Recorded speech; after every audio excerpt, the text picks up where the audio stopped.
So we're back in the box.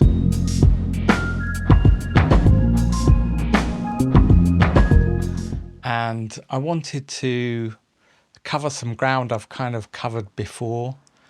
I wanted to revisit a technique that I demonstrated in a video that I made 2 years ago. And I'm kind of combining that with another sound design technique that I've illustrated in a couple of more recent videos. And I think we've ended up with quite a compelling and unique melody. So without wishing to repeat myself too much, let's take a look at this technique and see what we can do with it. What we have here is a MIDI sequence. This is one that I just dragged in.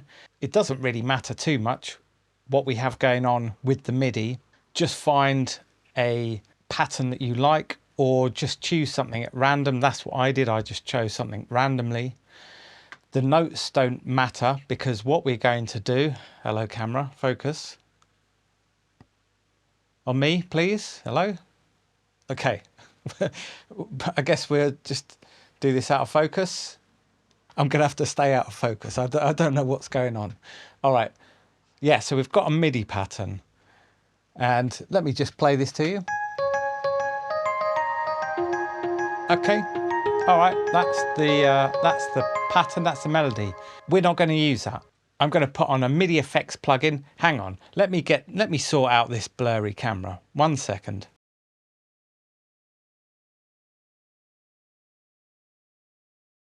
Okay, there we go. I'm back in focus. So, so I've put a MIDI effects plugin on this channel, and I'm using the randomizer. Now we've got the event type set to note number. Now this means that it's going to randomize the note value in our piano roll. And we've gone out of focus again. Oh, this camera. Okay, right, we're just going to deal with it. No one wants to see my ugly mug anyway. So I just randomly played around with these settings as well. I didn't even really spend too much time sort of tweaking these parameters. Essentially what this is going to do is it's going to randomly pitch our notes all over the place. So if we just play this back now.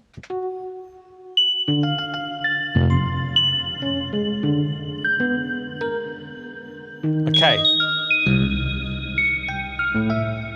It's a little bit avant-garde. I quite like it, but it's not really too usable. It's not the most musical. Hang on, let me try and do something here. Right, maybe if we have a bit more light. Sorry, I'm gonna...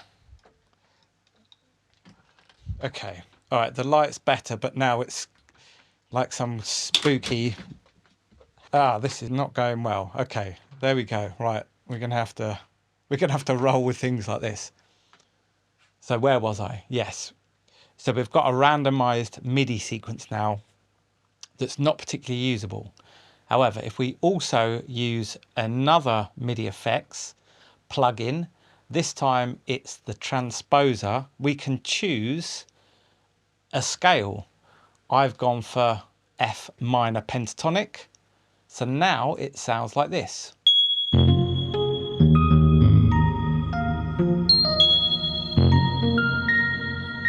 Which I think is pretty cool, much more usable. Now we've obviously got a massive range in terms of the octaves that we're hitting, but it's definitely an interesting pattern that we've got.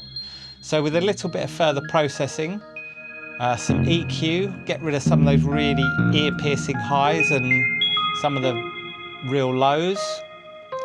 I'm using my denoiser sound design technique. If you've not seen that, check out either the short video or the longer form video. I'll put links below. And then I'm throwing on a bit of chow tape just to give it a bit of warbliness and a bit more character. And then a bit of compressor at the end.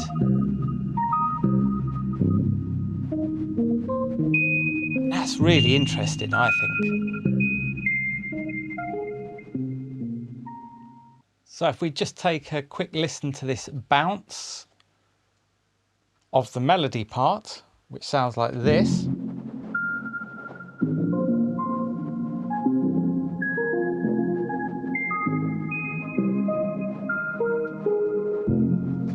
And I don't know about you, but I was picking up a kind of a bass line with a melody on top. So I decided to learn and play the bass line I was hearing on my bass guitar, which sounds like this.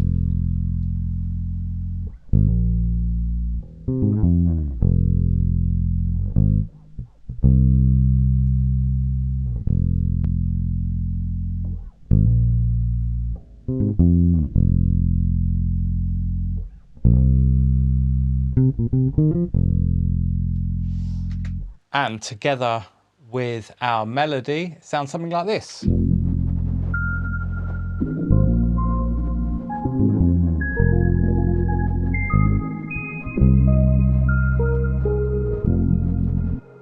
And all together.